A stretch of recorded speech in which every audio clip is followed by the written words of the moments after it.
Lecture 5, Monomolecular Films. Long hydrocarbon chain compounds of the ROH and RCOOH series are insoluble in water, but will spread on it to form monolayer films if there is enough space, with the heads in water and the tails in air. As I said before, give to God what belongs to God, and to Caesar what belongs to Caesar. An extreme case of adsorption, this is clearly, where all the molecules concentrated in one layer and the surface concentration can be obtained from the added amount. These films exist in 3 states analogous to matter, but this time in 2 dimensions. How can we study these films? Let's see. We can use the surface pressure method. In this method, we measure the area and the surface pressure, pi, which is the expanding pressure exerted by a monolayer which opposes the contracting tension of the clear surface. And here, pi is equal to gamma naught minus gamma, where gamma naught is the surface tension of the clear surface before you put the monolayer, and gamma is the surface tension of the monolayer plus the interface. As seen in this diagram, we have a trough containing the host forming a surface on which we can introduce the molecules. We can here vary the area in various ways and measure the surface tension or the surface pressure. We then will have to plot pi against the available area. And as we said, since it is similar to PV curves in 3 dimensions, we should get plots which are similar to those in the gaseous system. Here we use the Adam surface balance, which looks like this. Basically, it is a trough here containing the liquid there, which has got a compressing barrier there, and a sweep which is used to clean the surface here. But we have a mica float there, controlled by a platinum foil there, and we have the unspun silk fiber there, carrying a mirror and a calibration arm there. We have a dial here and a torsion wire here. Right. So how do we use this? The float is connected to a torsion wire, which we've just mentioned, which is connected to a dial calibrated in force units. It measures the force required to keep the float in a fixed position.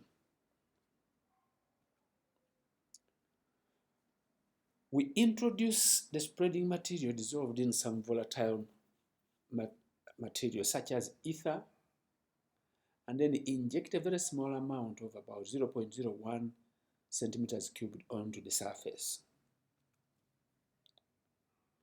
Make sure you block all the leaks, then slowly restore the float to its original position using the dial, and tabulate pi against A. We sometimes can eliminate the movable barrier and regulate the area by the amount of material spread.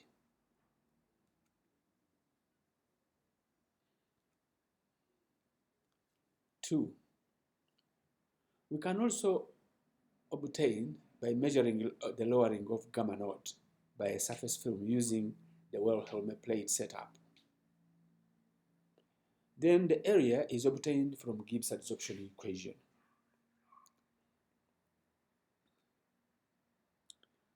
For reference, you can look at Brooks J.H. Pethika B.A. Transactions of Faraday Society, 1964, volume 60, page 209.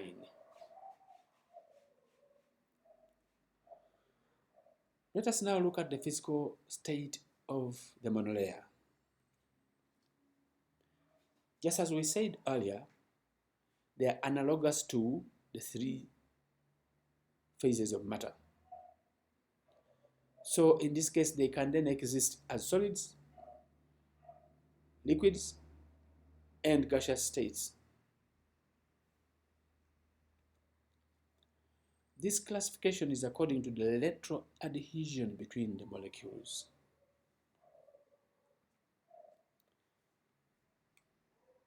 The nature of the film is affected by ionization and by temperature. In other words, you can have transformation from one phase to another due to temperature and due to ionization. Let's continue to look at the film states. Let's look at the condensed film. As shown in the diagrams, the molecules are compact. They are closely packed and steeply orientated towards the surface. Again, remember, head groups in the aqueous phase, tails in air.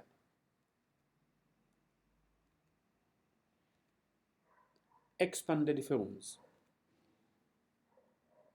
Still there is coherency, but molecules occupy a much larger area than the condensed films. In this case, there is no 3D equivalent since they act as highly compressed liquids. As shown in the diagram, there is a bit of space more than in the condensed films. Because of that, they are sometimes called liquid expanded. They tend to occur in clusters on the surface. This is because cohesion between molecules is greater than adhesion onto the surface.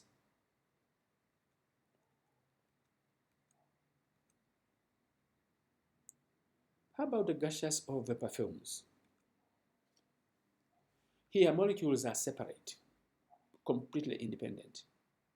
They move as they wish, and the pressure on the barrier comes from their collisions onto the barrier.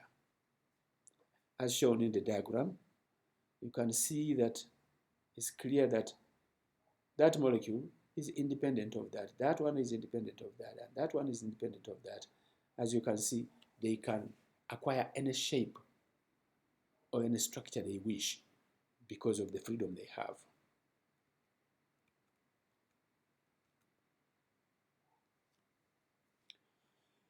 In gaseous films, molecules are negligible in size and there are no electron interactions. This is particularly because of the long distances between them. Because of that, they obey an ideal two-dimensional gas law. That's pi A is equal to kT, where K is Boltzmann's constant. That therefore means the pi A curves are rectangular hyperbolas, just like those ones in PV plots in gaseous systems. However, this ideal situation is only realized at high areas and low pi.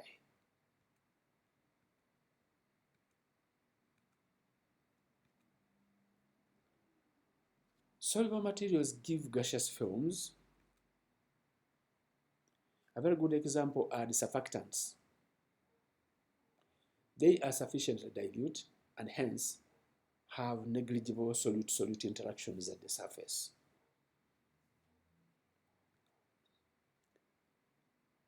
Consequently, they can cause linear lowering of gamma